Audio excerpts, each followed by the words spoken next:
હવામાન વિભાગ દ્વારા આગામી દિવસોમાં એટલે કે આજથી લઈને 12 નવેમ્બર સુધી સમગ્ર રાજ્યમાં હવામાન સામાન્ય રીતે સૂકું રહેવાની આગાહી છે અને લઘુત્તમ તાપમાન 3 દિવસ સુધી 2 થી 3 ડિગ્રી સેલ્સિયસનો ક્રમશઃ ઘટાડો રહેશે અને તેના પછી કોઈ મોટો બદલાવ નહીં રહે।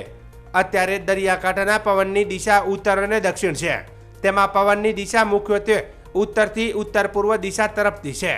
આજે અમદાવાદ મુખ્યત્વે ક્લિયર સ્કાય રહેશે અને લઘુત્તમ તાપમાન 20 ડિગ્રી સેલ્સિયસની આસપાસ રહેવાની સંભાવના છે।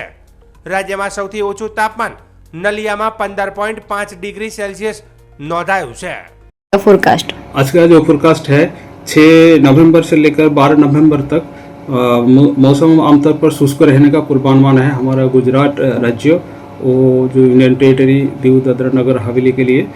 और अभी जो न्यूनतम तापमान का बात करें तो अगले 3 दिन तक ग्रेजुअल फॉल रहेगा 2 से 3 डिग्री सेंटीग्रेड और उसके आगे फिर कोई बड़ा बदलाव नहीं रहेगा। और जो हमारा कोस्टल का पवन का जो दिशा है उत्तर और दक्षिण गुजरात जो तटीय क्षेत्र है इसमें पवन का दिशा मेनली उत्तर से उत्तर पूर्व दिशा से है और जो स्पीड है पवन का जो स्पीड है 10 से 15 नॉट है। और अहमदाबाद के लिए जो आज का पूर्वानुमान है मेनली क्लियर स्काई रहेगा और जो न्यूनतम तापमान है 20 डिग्री सेंटीग्रेड के आसपास रहने का पूर्वानुमान है। और जो लोएस्ट तापमान रिकॉर्ड हुआ है राज्यों में नलिया में है 15.5 डिग्री सेंटीग्रेड। अभी जो पवन का दिशा रहेगा सिनोप्टिकली ये उत्तर पूर्व से पूर्व दिशा में रहेगा एट लोअर लेवल।